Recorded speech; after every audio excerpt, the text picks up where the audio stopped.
Thanks.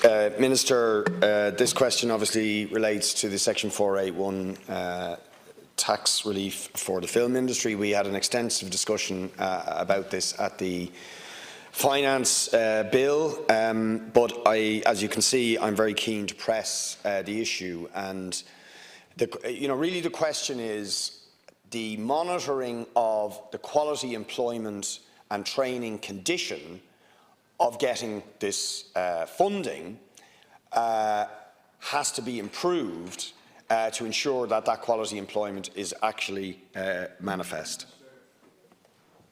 Thank you. And as the Deputy has said, this is a matter that we dealt with and have dealt with it at length in the finance bill. Just to briefly reiterate the key points that I have shared with the Deputy before, a significant change that I am making this year does relate to the potential for inflated claims. I am legislating to change the way in which companies claim the tax credit, such that companies will now apply for a payment of the tax credit under the self-assessment system. This will bring the operation of the credit within the normal penalty and prosecution provisions for incorrect claims.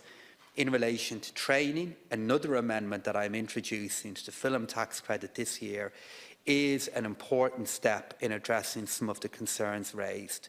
The splitting of the certification process between Revenue and the Department of Culture, Heritage and Gaeltacht, and the requirement for the production company to apply to the Department of Culture before commencement of the main production will allow for earlier engagement on the training requirements associated with the credit. I'm also advised by the Revenue Commissioner that it carries out a comprehensive programme of outdoor compliance operations each year, many of which are carried out on a multi-agency basis, which can include officials from the Department of Employment Affairs, Social Protection and the Workplace and Relation Commission. The primary role of these joint investigation units is to detect non-compliance, which includes non-operation of the PAYE system on foot of bogus self-employment. Well, I'm very glad to hear that, Minister, and that would be a very major step forward. But I suppose what I'd like to get as much detail and information as possible on this, because I mean the problem is that well, at least the allegation that is being made by some workers, I mean, it's probably summed up by comments, I just read them, they were made by the SIP to Equity rep, where he was asked about blacklisting in the industry, and he said, people are terrified of rocking the boat in any way, shape or form when they are in a precarious situation in work.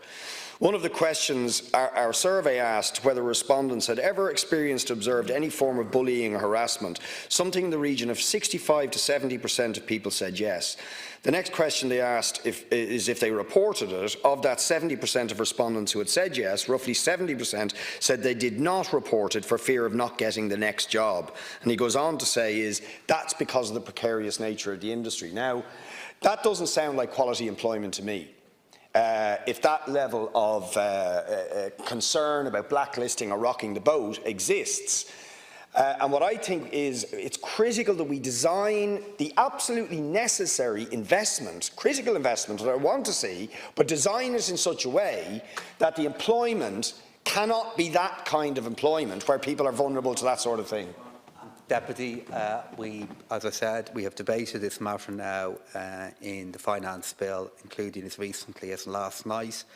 I think you've acknowledged my intention to put in place legislative changes to try and make progress on what I acknowledge is a matter of growing concern for many people within the industry.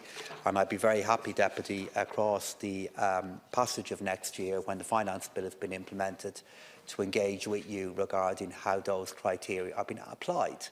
I think it will take a period of time, I imagine, to get a sufficient quantity of applications through the system to see if this new approach is making a difference.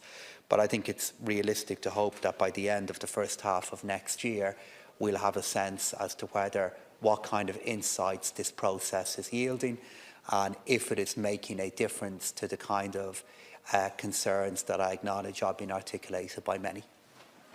That I think would help, Minister, I mean, the short time I have, there's quite a lot of things that could be done. But one thing I think would help is if we had a clear register of who the employees in the film industry are, right? And that the different stakeholders actually had to provide the list of who the people are in the industry. Because that would help us ascertain, first of all, the level of direct PAYE employment versus contractors, or is there evidence that we have bogus self-employment and so on? I think that would be helpful. It would also then help us establish: is there abuse of the trainee system happening? There's too many trainees in order to avoid paying the qualified people or employing the qualified people. So I think that would help us get the sort of information we need to have a proper appraisal of the extent of quality employment or possible abuses around that area. Also, I think we do need to look at a little bit is on the, how the certification process is looking under the surface of the different applications for the review, under the different headings. In relation to the second point that you've made there, the certification process is new and will take effect once the finance bill is passed and then implemented.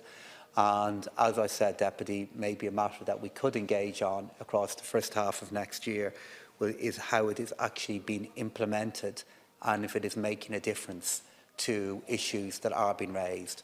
As I said, Deputy, when I answered your question there last night, you asked me a question about what is my view in relation to the breach of employment law and the availing of tax credits. And I answered your question directly, which is that I always know in any workplace sometimes incidents can happen that should not happen, but if a workplace is big enough, these developments can sometimes occur. Having said that, my view is if issues like that are sustained, if they are frequent and if they are specific to a project that is availing of a credit, then it raises issues with me regarding how that credit is being used. And I would hope, Deputy, that the changes that we're making for next year can provide some clarity in relation to that issue. Where I would differ with you is probably on the first point that you've made. I don't know if we have other parts of our economy in which we have the kind of register of employment that you're referring to. It would appear to me to be a big ask to be able to register everybody who's working in any particular sector.